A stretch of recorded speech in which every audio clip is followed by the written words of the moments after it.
ప్రార్థించుదము.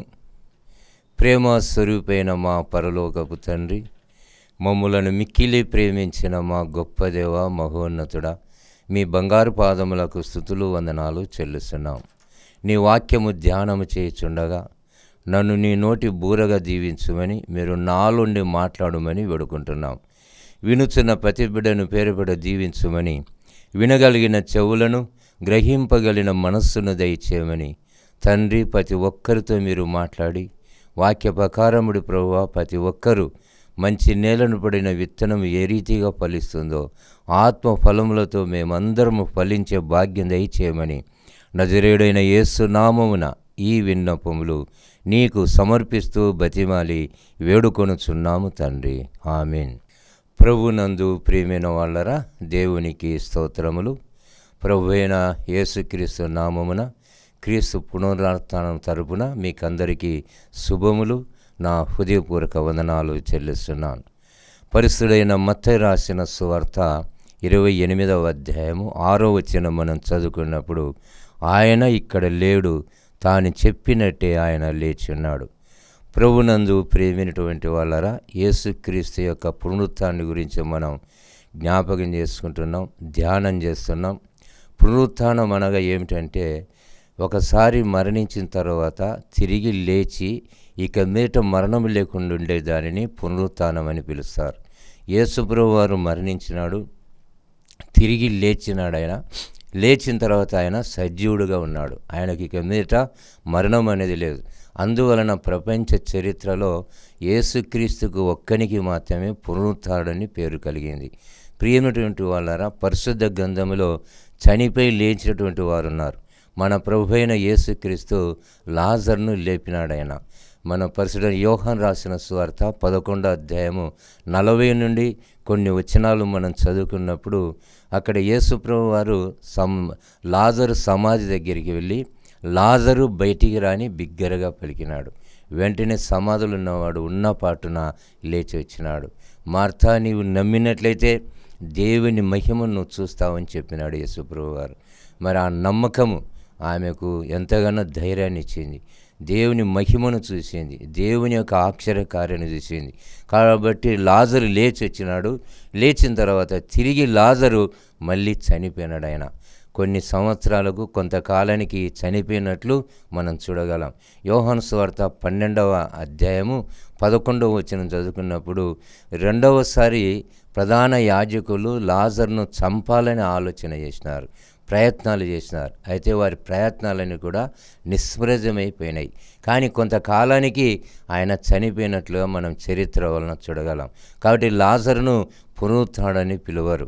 మరియు మనం ఇంకొక దృష్టాంతం మనం చూసినప్పుడు, యాయిరు కుమార్తె, పరిశుద్ధుడైన లూకా రాసిన సువార్త 8వ అధ్యాయము 49 నుంచి చిట్ట చివరి వరకు మనం చదువుకున్నప్పుడు, అక్కడ యాయిరు ఇంటి నుండి ఒకడొచ్చి, నీ కుమార్తె చనిపోయినది, బోధకుణ్ణి శ్రమ పెట్టవద్దని చెప్పినప్పుడు, మరి యేసు ప్రభువు అన్నాడు, ఏడవవద్దు, నమ్మిక మాత్రం ఉంచుము, నీ కూతురు నిద్రించుచున్నది అని చెప్పి ఆ యొక్క చనిపోయినటువంటి ఆ చిన్నదాని దగ్గరికి వెళ్ళి చెయ్యి పట్టుకొని, చిన్నదన లెమ్మని చెప్పినాడు.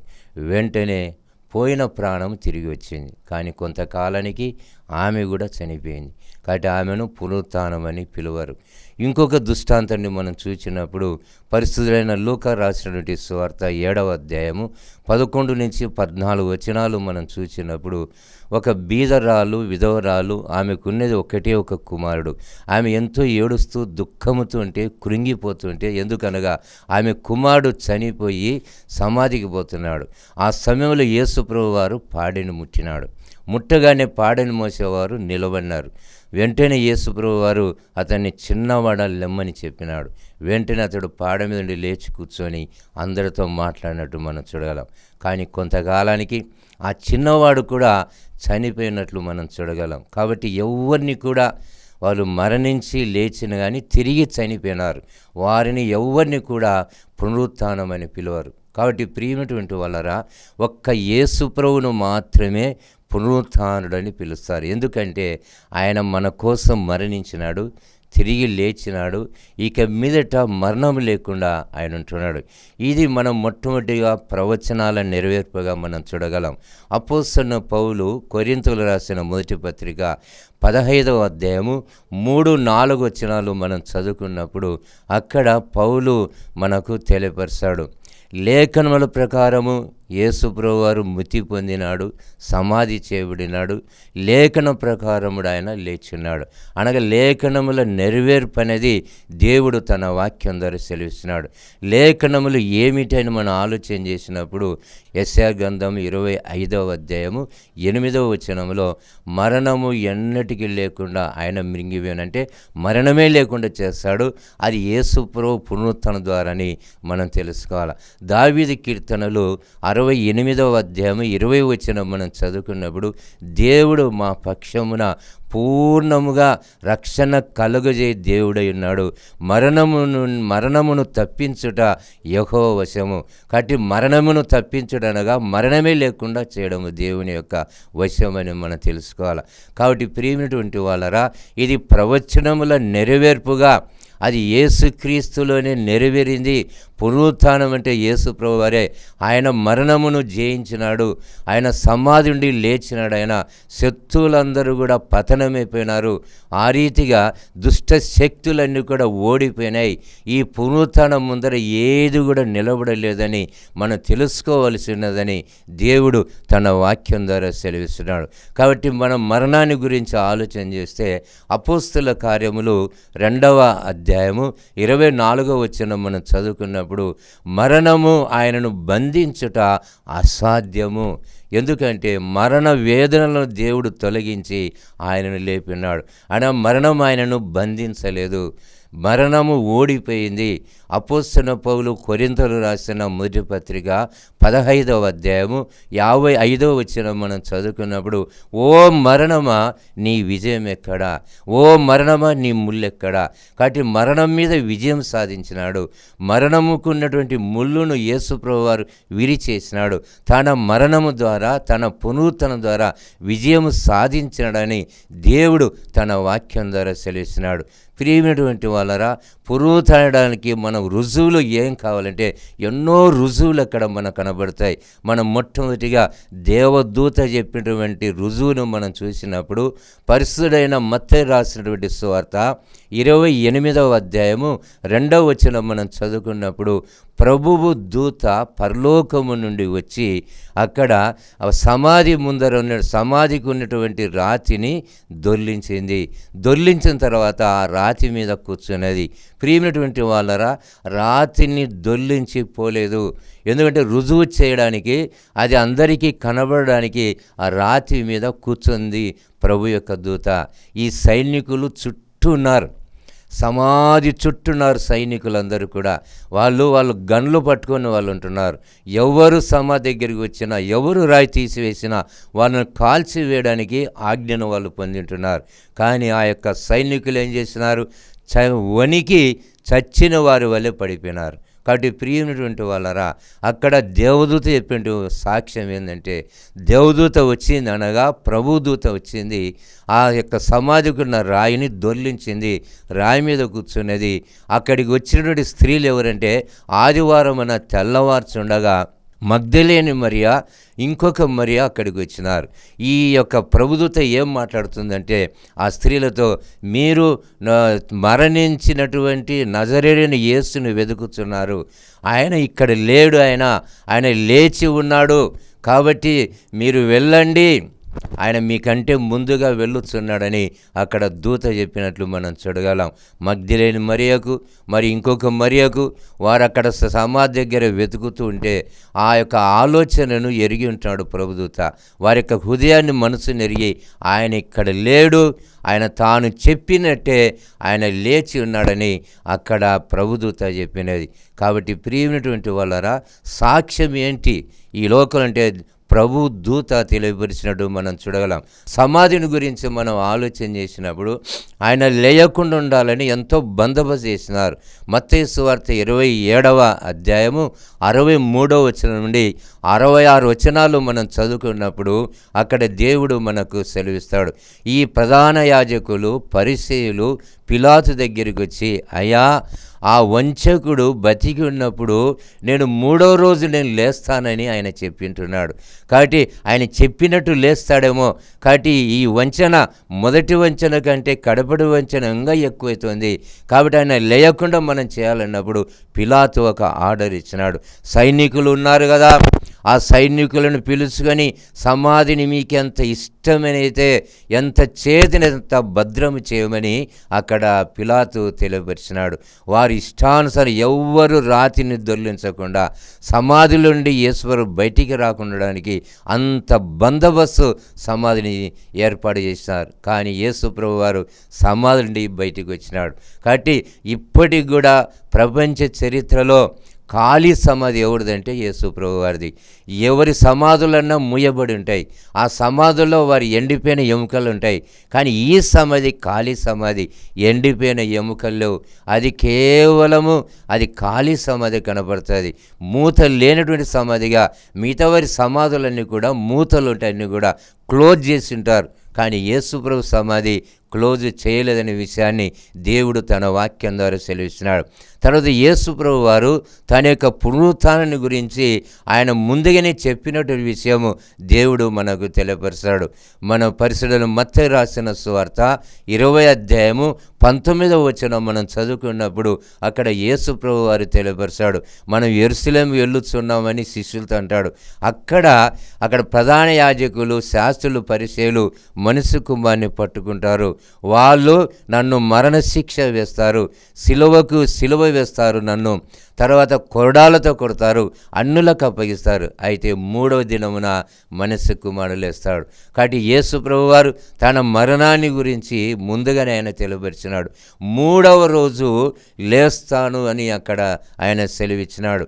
పరిశుద్ధైన యోహాను రాసినటువంటి సువార్త 2వ అధ్యాయము 19వ వచనం మనం చదువుకున్నప్పుడు అక్కడ యేసు ప్రభువారు సెలవిస్తాడు, ఈ దేవాలయాన్ని పడగొట్టండి, 3 రోజుల్లో నేను లేపుతానంటాడు. అనగా వారు ఏం చేశారు, యూదులు ఈ దేవాలయము 46 సంవత్సరాలు కట్టినారే, దీనిని పడగొడితే 3 రోజులు లేపుతా అంటున్నాడని వాళ్ళు ఈ యొక్క భౌతిక దేవాలయం గురించి ఆలోచన చేస్తున్నారు. కానీ యేసు అక్కడ చెప్పింది ఏంటంటే తన శరీరం అనే దేవాలయం గురించి చెప్పినాడు. ఈ శరీరాన్ని పడగొట్టండి, నా ప్రాణం తీయండి, నాకు మరణం కలిగించండి, అయితే 3వ రోజు లేస్తానని యేసు ప్రభు ఆయన చెప్పినట్టు లేచి ఉంటున్నాడు. కాబట్టి ప్రియమైనటువంటి వాళ్ళరా, పునరుత్థానం అనేది ఒక్క యేసు ప్రభువుకు వారికి మాత్రమే ఉన్నదని మనం తెలుసుకోవాలి. ఎవ్వరికి కూడా లేదు. సమాధి ఏం చేయలేకపోయింది. ఆ యొక్క పిలాతు కానీ సైనికులు కానీ ఎవ్వరు కూడా ఏమీ చేయలేటువంటి పరిస్థితి అక్కడ ఏర్పాటు చేయబడింది. అన్నీ ఓడిపోయినాయి. వాళ్ళు సిలువ వేసినారు, ఆయనను మరణానికి అప్పగించినారు. కానీ ఈయన 3వ రోజే యేసు ప్రభు లేచింటున్నాడు. ఇది పునరుత్థానం. అందుకే మనమంతా కూడా క్రైస్తవులు ఉన్నామంటే యేసు పునరుత్థానమే. మనకు మందిరాలు కట్టబడుతున్నాయి, సంఘములు స్థాపించబడుతున్నాయంటే ఈ పునరుత్థానమే. యేసుక్రీస్తు యొక్క పునరుత్థానం నుండి విశ్వాసం ద్వారానే దేవుడు మనకి ఇది అనుగ్రహిస్తున్నాడని మనం తెలుసుకోవాలి. కాబట్టి యేసుక్రీస్తు పునరుత్థానం గురించి మనం జ్ఞాపకం చేసుకునేటప్పుడు యేసు ప్రభు వారు మనల్ని కూడా ఆయన లేపుతాడు. ఆయన చనిపోయి లేచినాడు, మరణము లేకుండా ఉన్నాడు. కాబట్టి ఆయన మనల్ని కూడా మనం చనిపోయినప్పటికీ తిరిగి లేపుతాడనే విషయాన్ని దేవుడు మనకు తెలియపరుస్తున్నాడు. పరిశుద్ధైన యోహాను రాసినటువంటి సువార్త మనం 11వ అధ్యాయం 25-26 వచనాలు చదువుకున్నప్పుడు, పునరుత్థానమును జీవమును నేనే, నాయందు విశ్వాసం ఉంచేవాడు చనిపోయినను బ్రతుకును, బ్రతికినందు విశ్వాసం ఉంచేవాడు ఇక ఎన్నటికీ చనిపోడు. లాజరు చనిపోయి 4 రోజులైంది. అప్పుడు యేసు ప్రభువారు అక్కడికి వెళ్ళినప్పుడు, ప్రభువా నీవు ఇక్కడ ఉండినలా నా సహోదరుడు చావకుండునని అక్కడ మార్తమ్మ తెలియపరుస్తుంది. ప్రియమైనటువంటి వాళ్ళరా, యేసు ప్రభువారు ఆమెతో ఏమన్నాడంటే, అమ్మ నీ సహోదరుడు లేస్తాడు, లాజరు లేస్తాడు. అవును ప్రభువా, ఈ అంత్యదినమున లేచునని నేను ఎరుగుదని ఆమె చెప్తుంది. అప్పుడు యేసు అంటాడు, పునరుత్థానమును నేనే, జీవమును నేనే, నా యందు విశ్వాసం ఉంచాడు చనిపోయినను బతుకును. కాబట్టి యేసుప్రభు వారు ప్రథమ ఫలంగా మొట్టమొదటిగా ఆయన లేచినాడు సమాధిలో నుండి, మరణము నుండి ఆయన లేచినాడు, ఆయన పునరుత్థానాడు. కాబట్టి ఆయనది విశ్వాసం ఉంచినటువంటి వారికి, ఆయన నమ్ముకున్నటువంటి వారికి యేసుప్రభు వారు అటువంటి పునరుత్థానాన్ని అనుగ్రహిస్తాడని దేవుడు మనకు సెలవిస్తున్నాడు. మనకు ఈ లోకములో 2 శరీరాలు ఉంటున్నాయి. అపోస్తలుడైన పౌలు కొరింథీయులకు రాసిన మొదటి పత్రిక 15వ అధ్యాయము 44వ వచనం మనం చదువుకున్నప్పుడు 2 శరీరాలు ఇక్కడ కనబడుతుంది. ఒక శరీరం ఇప్పుడు మనం ఉన్నటువంటిది, రెండవది మనం మరణించిన తర్వాత సమాధి చేయబడుతుంది. సమాధి చేయబడిన తర్వాత సమాధి నుండి అక్షయ శరీరంగా, ఘనమైన శరీరంగా యేసుప్రభు ఏ విధంగా లేచినాడో యేసుప్రభుతో సమానమైనటువంటి శరీరంగా, ఆయనకు సమరూపము గలటువంటి శరీరంగా దేవుడు లేపుతాడు. కాబట్టి 2 శరీరాలు, ప్రకృతి సంబంధమైన శరీరం ఉన్నది, ఆత్మ సంబంధమైన శరీరం ఉన్నది. కాబట్టి యేసుక్రీస్తే పునరుత్థానము. మానవులకు, మానవ కోటికి ఈ లోకంలో ఎన్ని సంవత్సరాలు జీవించినా మనం బతికినా మార్పు పొందుతాము. ఒకవేళ ఆయన రాకడ వచ్చేసరికి, లేక మనం చనిపోయినా, మనం ఎక్కడ చనిపోయినప్పటికీ, ఎక్కడ మనలను సమాధి చేసినప్పటికీ దేవుడు మనల్ని లేపుతాడు, యేసుప్రభు మనల్ని లేపుతాడు. ఆయన ఆత్మ శరీరాలుగా, ఘనమైన శరీరాలుగా, అక్షయ శరీరాలుగా, మహిమల శరీరాలుగా మనల్ని లేపుతాడనే విషయాన్ని దేవుడు తన వాక్యం ద్వారా సెలవిస్తున్నాడు. ప్రియమైనటువంటి వాళ్ళరా, 50 దావీదు కీర్తన 4, 5, 6 వచనాలు మనం చదువుకున్నప్పుడు, మనం ఏ దేశంలోనైనా సమాధి చేయబడు, ఏ ప్రాంతంలో మనం ఉండు, భూమిలో ఉండు, ఆకాశంలో ఉండు, ఎక్కడుండు దేవుడు సెలవిస్తున్నాడు. భూమికి ఆజ్ఞాపిస్తున్నాడు. ఆయన ఏమైనా ఆజ్ఞాపిస్తున్నాడు, భూమి నా భక్తులు నీ దగ్గర ఉన్నారేమో నా దగ్గరికి పంపించు అని అంటున్నాడు. తర్వాత ఆకాశానికి సెలవిస్తున్నాడు, ఆకాశమా నువ్వు తెలియపరచు, నా భక్తులను నా దగ్గరికి పంపించు. కాబట్టి భూమి ఆయన మాట వినాలా, ఆకాశం ఆయన మాట వినాలా. కాబట్టి దేవుడు ఎవరిని విడిచిపెట్టాడు, దేవుడు భక్తులను కాపాడుతాడు. ఆయన భక్తులను ఆయన తన దగ్గర చేర్చుకుంటాడు, మరణము నుండి ఆయన తప్పిస్తాడు. అది యెహోవా వశం, అది మరణము లేకుండా చేస్తాడు యేసుప్రభు వారు. కాబట్టి 116వ కీర్తన 15వ వచనం మనం చదువుకున్నప్పుడు, భక్తుల మరణము ఆయన దృష్టికి విలువగలది. చూడు ప్రియమైనటువంటి వాళ్ళరా, ఈ లోకంలో విలువైనవి ఏముండయో మనకు ఆలోచన చేయవచ్చు. విలువైన ఎన్ని ఉండవు, ఏం కథ అని మనం ఆలోచన చేయవచ్చు. బంగారం కానీ, వజ్రాలు కానీ, విలువైనటువంటి పదార్థాలు, కానీ అన్నిటికంటే విలువైంది భక్తుల మరణము అని దేవుడు సెలవిస్తున్నాడు. కాబట్టి భక్తులు అనగా యేసును నమ్మినటువంటి వారు, యేసునందు విశ్వాసం ఉంచినటువంటి వారు, ఆ భక్తుల మరణము ఆయన దృష్టికి, దేవుని దృష్టికి విలువగలది. ఎందుకనగా భక్తులను తన దగ్గర చేర్చుకుంటాడు.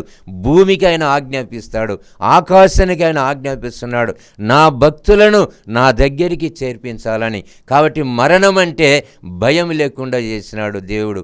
మరణం అంటే మనకు చింత లేకుండా చేసినాడు. యేసునందు విశ్వాసం ఉంచుదాం, యేసును నమ్ముకుందాం, ఆయన పునరుత్థానాన్ని నమ్ముదాం. మనం ఆయన చనిపోయినాడు మన కోసం ఆయన తిరిగి లేచినాడు, ఆయన పునరుత్థానాడు. కాబట్టి మనం ఆ రీతిగా మనము ఆ విశ్వాసంతో ముందుకు పోతే ఎప్పటికీ ఎవరికి భయపడాల్సిన అవసరం లేదని దేవుడు తన వాక్యం ద్వారా సెలవిస్తున్నాడు. ఈ సమయంలో మనం ఒక పాట పాడుకున్నప్పుడు మరి యేసు పునరుత్థానం గురించి ఒక భక్తుడు పాట పాడినాడు. చచ్చిపోయి లేచినాడు, స్వామి భక్తుల కగుపడినాడు. చచ్చిపోయి లేచినాడు, స్వామి భక్తుల కగుపడినాడు. చచ్చినను నన్ను లేపుతాడు, చచ్చినను నన్ను లేపుతాడు. చావు అంటే భయపడరాదు, చావు అంటే భయపడరాదు. లేచినాడురా సమాధి గెలచినాడురా. యేసు లేచినాడురా సమాధి గెలిచినాడురా. భక్తులందరూ పాట పాడుకుంటారు ఈస్టర్ పండుగ రోజు.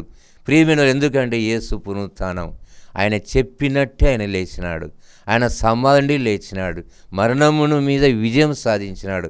తాను బతికి ఉండగానే ఏం చెప్పినాడో, నేను లేస్తానని చెప్పినాడు. మూడో దినమున ఖచ్చితంగా రోజును కూడా చెప్పినాడు. 1వ రోజు, 2వ రోజు, 3వ రోజు నేను లేస్తానని కూడా చెప్పినాడు. ఆ మరణ వేదనలు ఆయన బంధించలేకపోయినాయి. ఆ సమాధి రాయి ఆయనను బంధించలేకపోయింది. ఆ రోమ ప్రభుత్వం సైనికులు కావలిగా ఉండి కూడా వాళ్ళు దద్దమ్మలైపోయినారు. వాళ్ళు అంతా పిరికి వాళ్ళు అయిపోతున్నారు. వారి గన్లు కూడా పనిచేయలేదు. ఎవరైనా ఆ యొక్క ప్రభుదూత వచ్చి రాయి మీద కూర్చున్నప్పుడు వాళ్ళ దగ్గర ఉన్న గనుతో కాల్చాల, కానీ వాళ్ళకు వణుకుడు వచ్చింది ఒకటేసారి. అనగా వాళ్ళు చచ్చిన వారే పడిపోయినారు. ఎవ్వరు ఏమి, ఆయన మృత్యుంజయుడుగా, ఆయన లోకరక్షకుడుగా, దేవాది దేవుడుగా, రాజులకు రాజుగా, పరలోకపు రాజుగా యేసు ప్రభు లేచి ఉంటున్నాడు. ఆయన పునరుత్థానం ముందర ఏది ఉండదని మనం తెలుసుకోవాలని దేవుడు సెలవుస్తున్నాడు. ప్రియమైనటువంటి వాళ్ళరా, సైనికులు వచ్చి అక్కడ సైనికులు మరి పిలాతు దగ్గరికి వెళ్ళి, అయ్యా ఆయన లేచిన్నాడు అని చెప్పినప్పుడు పిలాతు, ప్రధాన యాజకులు, కొంతమంది శాస్త్రులు కలిసి ఒక మోసం, ఒక కుట్ర పూరింటున్నారు. ఏంటి ఆ మోసం అంటే ఒక పచ్చి అబద్ధం అక్కడ చెప్పమంటున్నారు. చాలా ద్రవ్యం ఇచ్చినారు.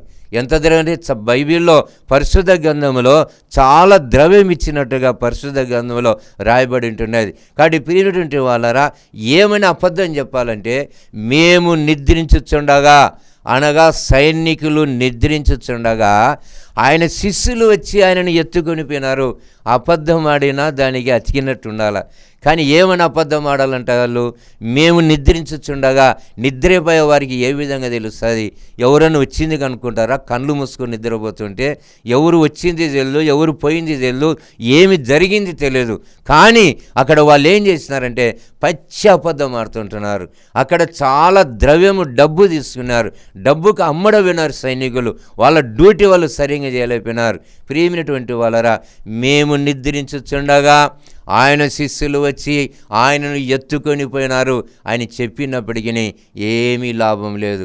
ఆ ద్రవ్యము పనిచేయలేదు, అబద్ధ సాక్ష్యం కూడా పనిచేయలేదు. ఈయన మృత్యుంజయుడు లేచినాడు. ఆయన అక్కడ మగ్దలేని మరే కనపడినాడు, శిష్యులకు కనపడినాడు, 500 మందికి కనపడినాడు. ఆయన అందరికీ ప్రత్యక్షమైనాడు. 40 దినములు ఆయన పునరుత్థానుడు ఈ లోకంలో దర్శనమిచ్చినాడు. చివరికి తండ్రి యొద్దకు వెళ్ళి ఉంటున్నాడు. ఆయనే ఒక పునరుత్థానుడు. ఆయన మరణపు ముళ్ళు విరిచినటువంటి దేవుడు, పాపం మీద విజయం సాధించినటువంటి దేవుడు ఆయన. కాబట్టి ప్రియమైనటువంటి వాళ్ళరా, అలాంటి దేవుని యందు మనం విశ్వాసం ఉంచాలా, ఆ పునరుత్థానాన్ని నమ్మాలా. ఇంత ధైర్యంగా మనం ప్రార్థనలు చేసుకుంటున్నాం, ధైర్యంగా సాక్ష్యం చెప్తున్నామంటే యేసుక్రీస్తు యొక్క పునరుత్థానమే. ఆయన పునరుత్థానం కింద లేకపోతే ఏమి కూడా లేదు. విశ్రాంతి దినము గడిచిన తర్వాత ఆదివారం నాడు తెల్లవారుచుండగా మగ్దలేని మరియా, ఇంకొక మరియా వచ్చినారు యేసు ప్రభు కోసమని. వాళ్ళు సుగంధ ద్రవ్యములు తీసుకొని వచ్చినారు. ప్రియమైన వాళ్ళరా, ఆ సుగంధ దైవములు అవసరంలే, బాడికి పూసేవి. అక్కడ వాళ్ళు రాయి దొర్లించడం చూసి ఎంతగానో దుఃఖపడినారు.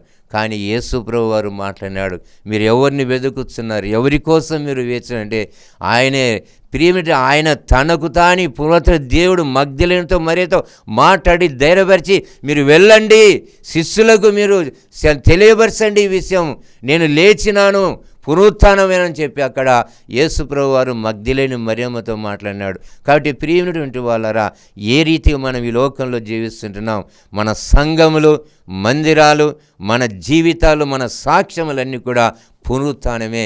యేసుక్రీస్తు పునరుత్థానం లేకపోతే ఆయన దేవుడు కూడా ఎవరు ఆరాధించలేకపోయిందరు, ఎవరు కూడా ఆయన రక్షకుడు అంగీకరించకపోదరు. ఆయన జననం కంటే కూడా పునరుత్థానం గొప్పది. ఎందుకంటే ఒకని జన్మదినం కంటే మరణదినం మేలైందని దేవుడు తన వాక్యం ద్వారా సెలవిస్తున్నాడు. కాబట్టి మనం ఏ రీతిగా ఉంటున్నామో మనమును పరీక్ష చేసుకోవాలా. నజరుడైన యేసును, పునరుత్థానుడు యేసుక్రీస్తును నమ్మి ఆయన విశ్వాసం ఉంచి భయభక్తితో ముందుకు పోవాలా. దేవుడు అప్పుడు గొప్పగా దీవించి తన బిడ్డలుగా వర్ధిల్లింపజేస్తాడు. ఈ కొద్ది వాక్యమును దేవుడు దీవించి ఆశించునుగాక.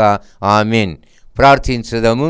ప్రేమ స్వరూపైన మా పరలోకపు తండ్రి, జీవాధిపతివైన మా ప్రియరక్షక మహోన్నతుడా, మీ బంగారు పాదములకు స్తుతులు వందనాలు చెల్లిస్తున్నాం తండ్రి. మీరు మరణము నుండి లేచిన దేవుడవు, పునరుత్థానటి దేవుడును, సమాధిని తుండి లేచింటి దేవుడును, శత్రువులను మా ప్రభు అణగదొక్కింటి దేవుడును తండ్రి స్తోత్రాలు. సజీవుడుగా నువ్వు ఉండవు ప్రభు, మీకే స్తోత్రాలు. అలాంటి పునరుత్థానం మేము తెలుసుకున్నాం. మేము నీ యందు విశ్వాసం ఉంచి ప్రభువా, ఆ పునరుత్థాన బలముతో, పునరుత్థాన శక్తితో జీవించి నిన్ను మయపరిచే బిడ్డలు దీవించుమని, మా అందరి ద్వారా మీరే ఘనత మహిమలు పొందుమని నజరుడైన యేసు నామమున ఈ విన్నపములు నీకు సమర్పిస్తూ బతిమాలి వేడుకొనుచున్నాము తండ్రి. ఆమీన్. మన ప్రభువైన యేసుక్రీస్తు కృప, తండ్రి అయిన దేవుని ప్రేమ, పరిశుద్ధాత్మకనున్న సహవాసము ఇక చేయన మనకు, యేసున ప్రతి బిడ్డకు, మన ఇల్లు, మన కుటుంబాలకు, మన సంఘమంతటికి, సర్వలోకానికి ఇప్పుడెల్లప్పుడు సదాకాలము తోడయుండునుగాక. ఆమీన్.